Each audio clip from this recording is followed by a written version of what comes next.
Hello, everybody. It is Wednesday in Pittsburgh, Pennsylvania. My name is Adam Bittner, Assistant Sports Editor for Multimedia at the Pittsburgh Post-Gazette, joined by Steelers insider Ray Fittipaldo for our Wednesday episode of the North Shore Drive podcast.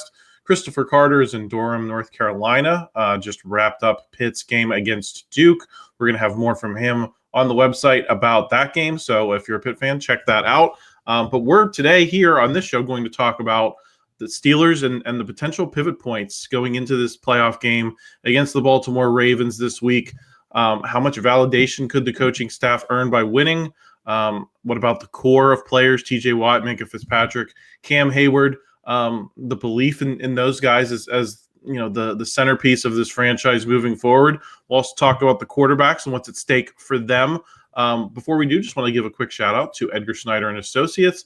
We'll have a message from them later, but we always thank them for their support. Ray, I want to start with Mike Tomlin because that's the hot button for everyone in terms of what happens if they win this playoff game versus what happens if they lose. I think we all know that this is some level of a rhetorical question, but is there any outcome that could shake the organization's stance on him? In terms of, his future with the franchise, or do you think he's closer, even with this team being significant underdogs, to being validated in the eyes of the front office rather than, ending up on the hot seat?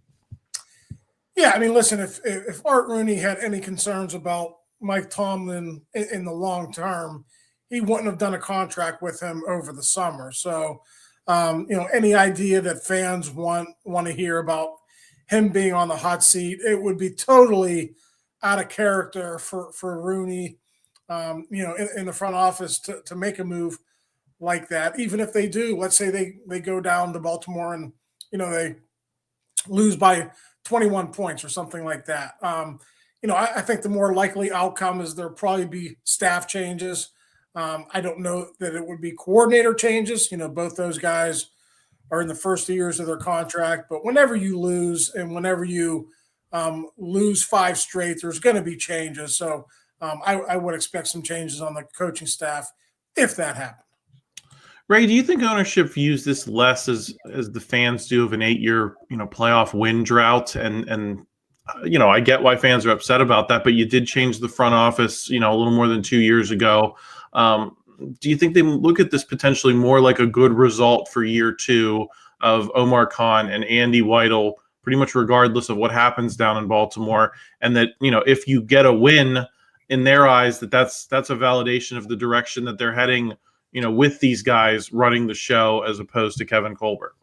Yeah, listen, if they get a win, absolutely. That'll be validation that they are doing things right in the front office, and, the coaching staff would have turned around, what was going on late in the season. But, Art Rooney said it late last January. It's time to get some playoff wins. And I think there would be disappointment in that building, Adam, if they lost in Baltimore, because you would be talking about extending the longest playoff losing streak drought for this franchise since the 1970 AFL-NFL merger. So, Art is focused on that.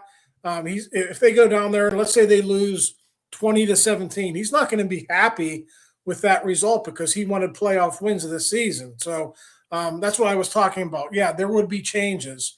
Would there be changes that the fan base wants to see? Probably not, but there would certainly be changes if they go down and lose in Baltimore on Saturday night. Excuse me. I guess this is a different version of a similar question, right? But is part of the difficulty in them moving on from Mike Tomlin now at this particular point that ownership has already, in a sense, forgiven some of the personnel sins that happened late in that Kevin Colbert era, or even I would include the draft pick of Kenny Pickett is probably number one on that list. That if they were going to hold Mike Tomlin responsible for that, last year would have been the time when you have Matt Canada and that whole regime kind of fell in that 2-year period, and they go in, they make the changes this season, you make progress on offense. Was there some level of clean slate for Mike Tomlin individually, for these coordinators? If we're referencing the possible staff changes below them, is that part of the theory? Is that you can't go back now and say, well, Mike Tomlin, you were part of drafting Kenny Pickett, so yeah, we're going to get rid of you. They already made that decision, in my opinion. Yeah, so I mean, let's go back and look at that time period, the end of the Kevin Colbert era, and then the beginning of the Omar Khan era. Very difficult time with COVID, the salary cap actually decreasing for the first time ever in league history, and you had all kinds of holes on that roster that couldn't be filled, because of that for that one, sort of 2-year transition period after COVID. So I know Kevin took a lot of heat and he did make some mistakes with drafting in there.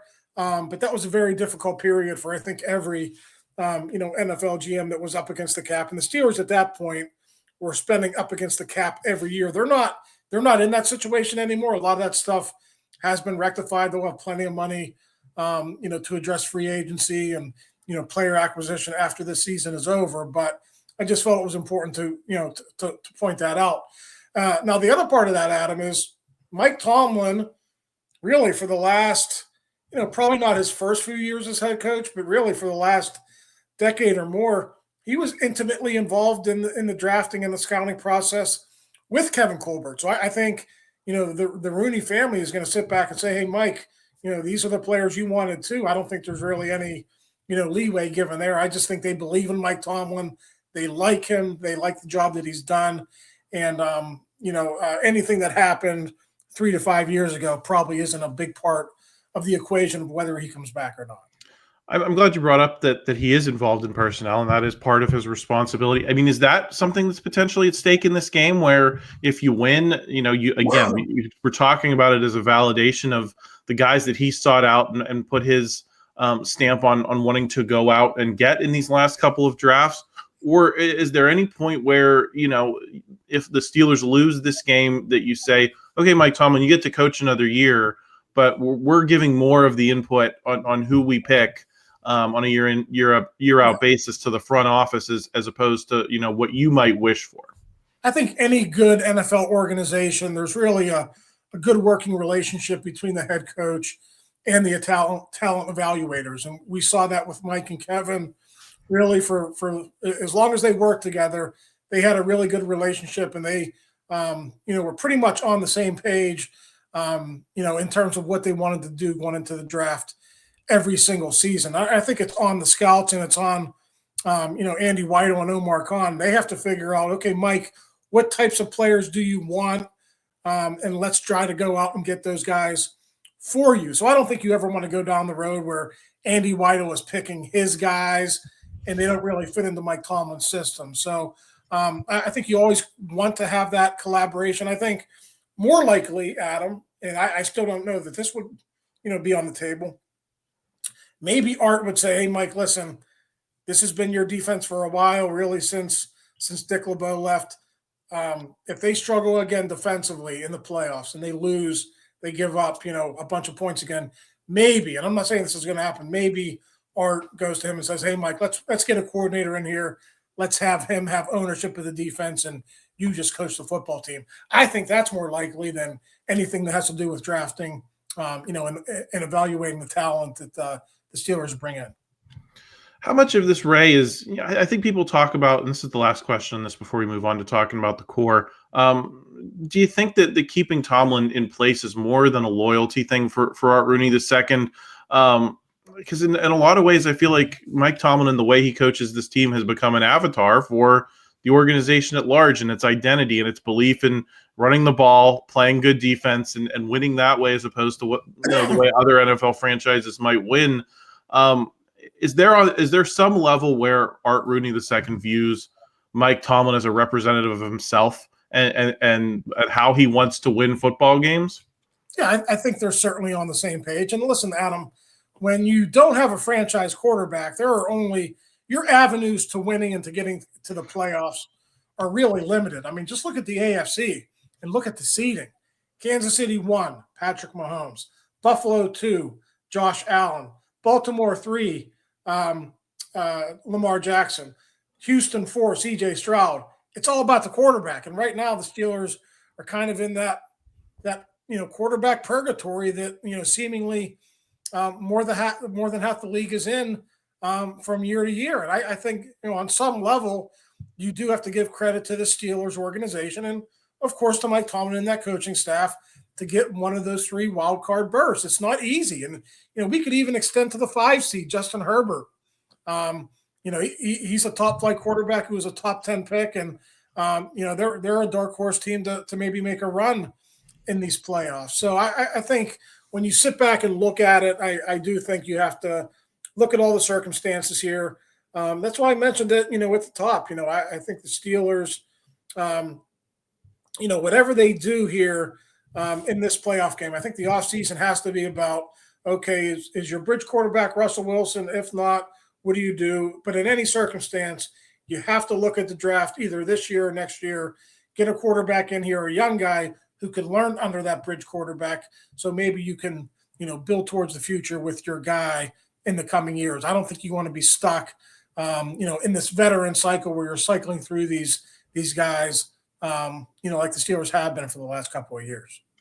I want to dig in more to the personnel with Ray. We're going to talk quarterbacks in the third segment. In the second segment, we're going to talk about this core of players who the Steelers have built around for several years. That's Minkah Fitzpatrick, Cam Heyward, TJ Watt on defense, Pat Freiermuth, Najee Harris, some of these other guys on offense. What is the potential difference from a win versus a loss for those guys?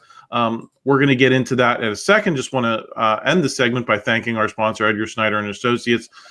This show is brought to you by Edgar Snyder Associates. Whether you're injured in a car accident or hurt on the job, Edgar Snyder has helped injury victims for over 40 years, recovering more than $2 billion on their behalf. If you or a loved one has been seriously injured in a car accident, call 1-800-94-EDGAR or visit edgarsnyder.com for a free consultation. And remember, there's never a fee unless they get money for you.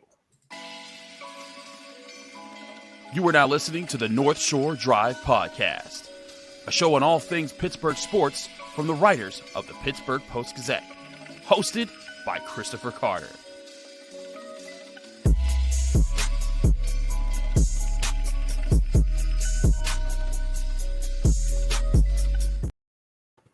We're back on the North Shore Drive Podcast. I'm Adam Bittner in for Christopher Carter, talking with Ray Fittipaldo about potential pivot points in this NFL playoff game against the Baltimore Ravens for the Steelers. Ray, I teased it at the top. Is this core of players on trial in this game, particularly on defense? Do you need to see TJ Watt, Minkah Fitzpatrick, Cam Heyward win a playoff game to believe in them as the core of this team for another couple years beyond the fact that they've been the core for most of this past decade? Do you need to see them go out and finally see the ball go through the hoop on some level on a big stage? Or does the nature of the contracts, particularly for Cam Heyward, Minkah Fitzpatrick, make this a similar situation to what we were just talking about with Mike Tomlin, where major changes may be unlikely with those types of guys? Yeah, so before we get into that, let's look at each contract individually. Cam Heyward signed for 2 years, but none of that money is guaranteed. So that's, to me, I think you bring Cam Heyward back because you're so thin on defensive line, but there's no money that is guaranteed there. That's a different situation with Minkah. I think if you would cut Minkah now, you would have to eat.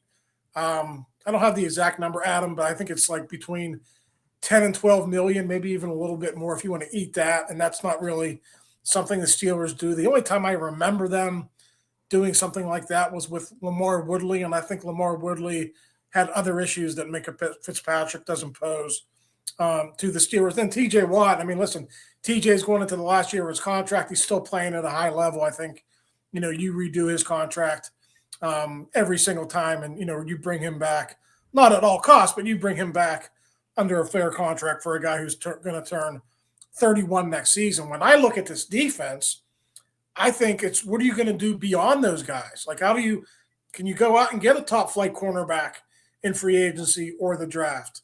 Are the communication issues between the players and the coaching staff, has that been ironed out? I mean, I turn on ESPN or the NFL Network, and there's all kinds of criticism about the Steelers and the way their operation is and the way they handle motion and late checks and things like that. So to me, when I look at it like that, I think it's okay. Is the coaching good enough? Are they doing enough to help the players? And secondarily, can you maybe get a top flight corner in here? So maybe the secondary can be a little bit better. Your pass defense is a little bit better. And of course, and I mentioned this almost every time I'm on the show and we talk about the draft and talent on this football team, Cam Heyward needs some help. I mean, you can't go into every season counting on a guy his age to be as good as he is. And he was great this year. But, you got to find a guy to replace Larry Ogunjobi, guy to play behind Keeanu Benton. You need more than just a couple of guys. You look at some of these really good teams in the playoffs. They have 6, 7, 8 guys who are rotating up front. They're getting good pressure on the quarterback. And, I look at a team like the Broncos, over 60 sacks. And then you look at the fall off in the Steelers sack totals this year. I don't know what their number is, but, it's probably almost half that. So to me, secondary and defensive line, can you improve that? And can you get these communication issues fixed? That's what I'm looking at with the defense. Ray, I do want to double back on TJ Watt real quick. He is going to be 31 in the middle of next season. They've developed a lot of depth around him in Alex Highsmith, Nick Herbig. Those guys have been disruptive, sometimes more disruptive than him this season. You don't think there's any scenario where, especially if, even if they win and they go down there and Nick Herbig and Alex Highsmith are making big plays, that they look at this and say, well, we probably got TJ Watt's best seasons. His best is probably behind him. We have 1 year left. Can we turn him into assets to build around those younger guys? Or is it just a matter of this is an all-time great, he's going to retire a Steeler, end of discussion? I mean, unless TJ Watt wants to leave, I think the Steelers view him much in the same way they view Cam Heyward. He's a one-helmet guy. They want to do right by him.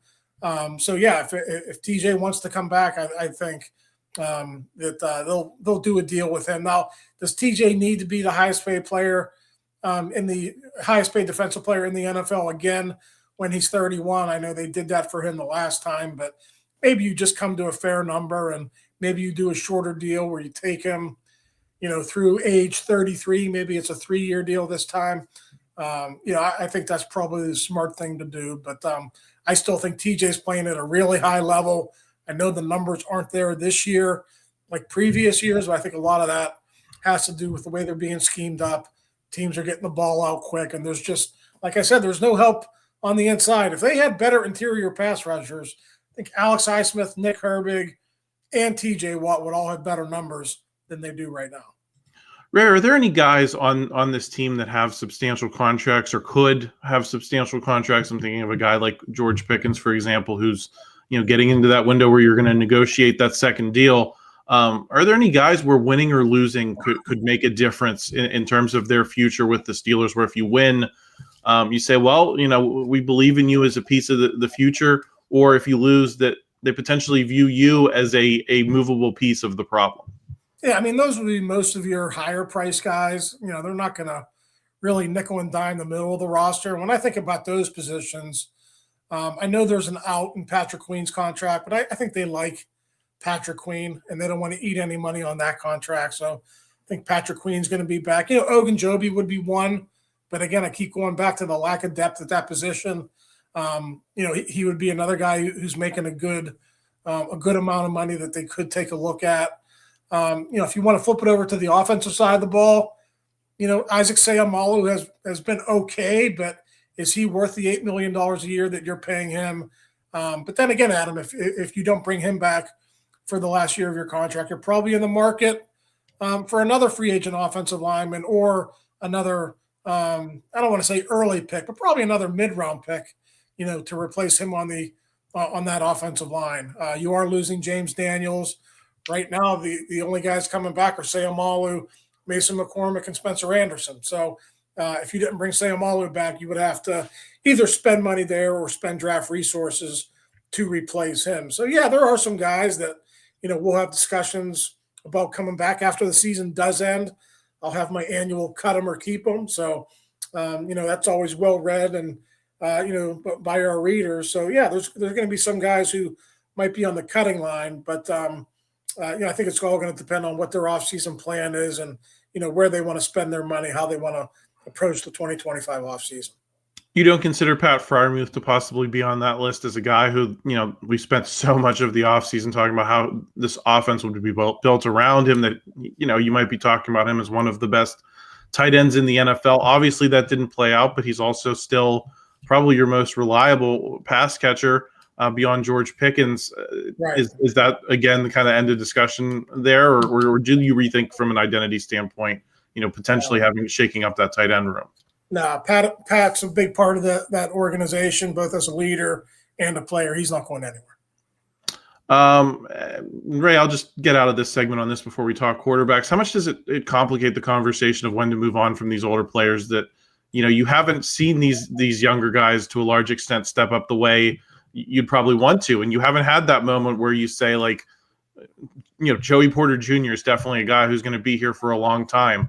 Not to point any fingers at him. You're only in your second season, but you haven't had any of those guys step up that you're saying that's the next TJ Watt, that's the next cornerstone of this defense. Does that make this conversation more difficult? And is that what could potentially change in a playoff game if you have a big moment from a Joey Porter Jr. or a Nick Herbig or that type of thing?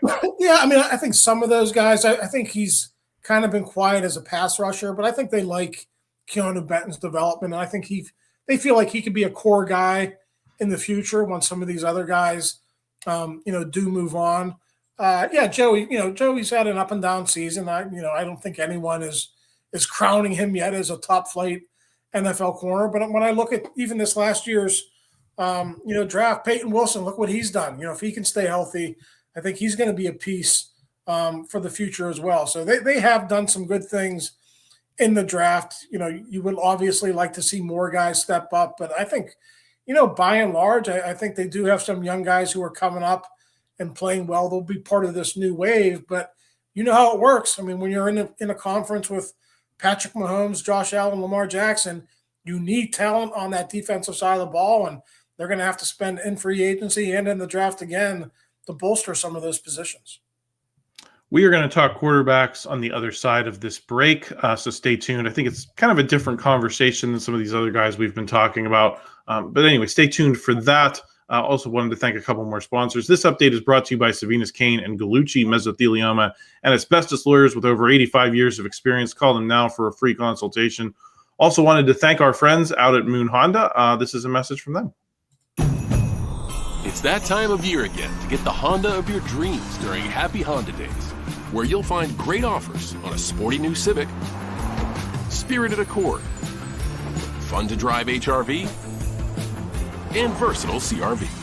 So don't wait. Turn your holiday dreams into reality with a new Honda named KBB.com's best value brand. Buy online, reserve from select dealers, or visit your local Honda dealer today.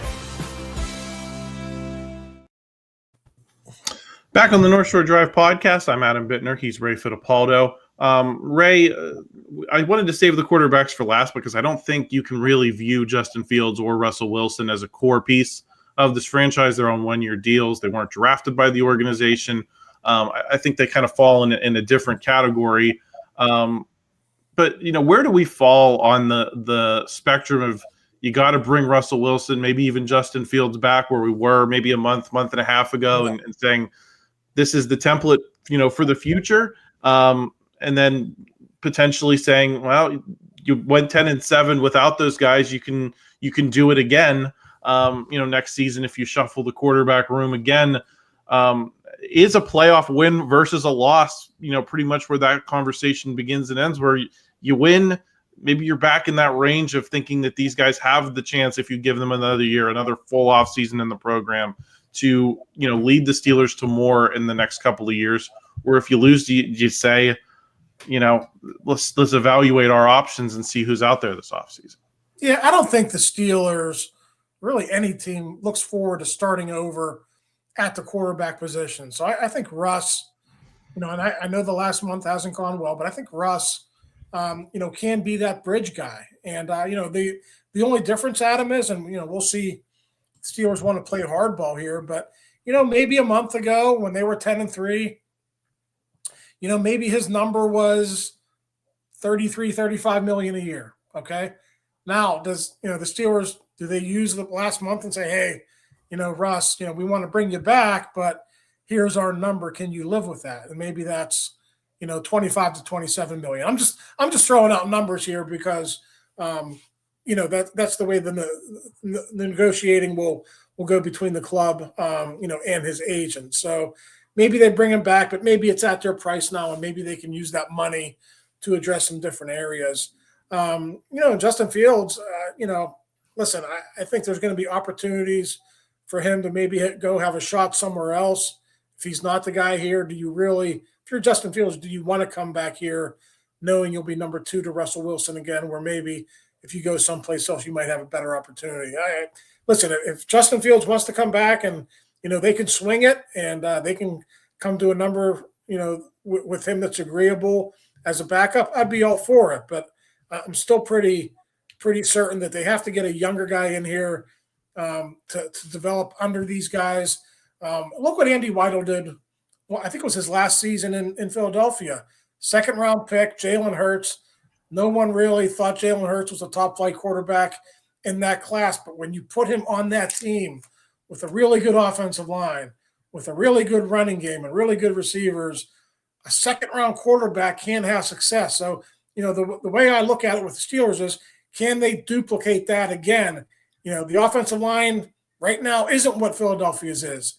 The receivers certainly aren't where Philadelphia's is, but can they build that up? And then 2, 3, 4 years down the line, can they have that quarterback to step in and take over an offense like that? To me, that's the challenge that Andy Weidl and Omar Khan face here. You mentioned the next Russell Wilson potential contract. What is the possible spread of outcomes there? What's at stake for him in this playoff game? Could it be a $5 million difference in winning versus losing at Baltimore? Is that maybe too big? Is that maybe too small? Or is that maybe do we talk about that maybe more in terms of years? If you win, maybe you give him an extra year. If you lose, maybe he keeps it at 1 or 2 more years. I think anytime you're dealing with a quarterback and he's 36 and I think he's going to turn 37 next year, you want to be careful with the term. You don't want to go too long there. I look at what the Atlanta Falcons did. That GM's probably going to, if he's not going to get fired this year, he's probably going to be in trouble for the contract that he gave Kirk Cousins. So, you got to be smart there. You got to structure it in a certain way where if you do want to get out from under it, in a year or 2 years, then, you could do that without much hurt on your salary cap. So, I don't want to make this game out in Baltimore to see, it's going to cost Russ $5 or $10 million on a contract. I mean, I think you evaluate him over the course of the season. I think, it was much better in October and November than it's been here for the last month. But as Andy Weidl and Omar Khan and Mike Tomlin sit back, okay, how much does that do to playing a really tough schedule in December? And, can the Steelers come back next year? Maybe the schedule won't be as difficult. I mean, that's why these guys earn the money that they earn. There's a lot of difficult decisions ahead, and, they're going to have to parse through all of that and, come to a determination on what Russell's number is going to be. I got to ask this question for the many Justin Fields commenters that have cropped up during this past month. We weren't seeing much for them for much of the season, but they want to see him in there right now, Ray, a lot of them. Is there any world in which Russell Wilson struggles in the playoffs and they look at bringing back Justin Fields as QB1 and maybe signing or drafting someone to be QB2 to compete with him behind him? I don't think, you expect him to come out of this as, this is our unquestioned guy, but is there any world where Justin Fields is here next year, Russell Wilson's not, and you're looking at something else at quarterback behind Justin Fields? Yeah, I think maybe if the Steelers and Russ's agents can't come to a number and they decide to mutually move on, then yeah, obviously they know Justin can win in this system. So I think it would be a no-brainer to bring Justin back in that circumstance. I just, if you're Mike Tomlin and you made that decision when the Steelers were 4-2, you thought Russell Wilson was the guy, and then only after like a 12-game stretch you decide he's not the guy. I don't think Mike is like that. I think Mike believes in Russ for a reason, and I think something drastic would have to happen here in the playoffs, for Mike to go in a different direction. So maybe I'm wrong, but I think Justin is probably going to find better opportunities elsewhere. Once March comes around, he's a free agent. Ray, I'll get you out of here on this. I believe Pro Football Talk and Albert Breer, some significant, I guess destinations for NFL fans have been talking about the Aaron Rodgers thing. I think locally, I shake my head at that kind of talk. But is there anyone on the potential that is available or could be available this offseason, that if you don't get it done in Baltimore, that's on your radar heading into this, the rest of this month with the playoffs and then going into the offseason as we get into the spring? I mean, not really. I mean, you see all kinds of memes out there, like Arizona's not happy with Kyler Murray. The Steelers should trade for Kyler Murray. I mean, you see all half that stuff isn't even, these teams aren't even thinking about doing that. So, the Rodgers thing, I just think he's not mobile anymore. Is he a better pro-style quarterback than Russell Wilson in terms of reading defenses and, picking defenses apart? Yeah, maybe, but you got to have your structure around him. You can't come back with the same offensive line and be as leaky as they have been with a 40-year-old quarterback who's not mobile anymore. So to me, that doesn't make a lot of sense. I think in the end, I think the Steelers have to look forward with the quarterback position. I think going backward and trying to find guys like Russell Wilson and Aaron Rodgers. I think if you like Russ, you bring him back as a bridge guy, but you're going to have an eye toward the future and who that next guy is going to be. Get that guy in the program, if not this year, then certainly next year. Well, Ray, great conversation. I think a lot of Steelers fans are hoping some of this is moot and the Steelers go down and win. So I think this was an interesting conversation of what's at stake here for the team. Everyone else, Christopher Carter will be back on Friday here on the North Shore Drive podcast. We're going to have much more through the rest of the week. I believe we might have some stuff from the facility, some locker room interviews on Thursday. So make sure you subscribe to the channel. If you enjoyed this video, please smash that like button. Help us out in the YouTube algorithm. We always appreciate that. And if I should also tease this, Paul Zeiss and I will be back for the Steelers postgame show, win or lose, on Saturday in Baltimore. So lots more coming your way. Thanks for joining us, and we'll talk to you again real soon. Thank you for tuning in to another episode of the North Shore Drive podcast from the Pittsburgh Post-Gazette. If you watch this video on YouTube, please like the video and subscribe to our channel. For all the sports coverage from the Post-Gazette that we have to offer, visit post-gazette.com.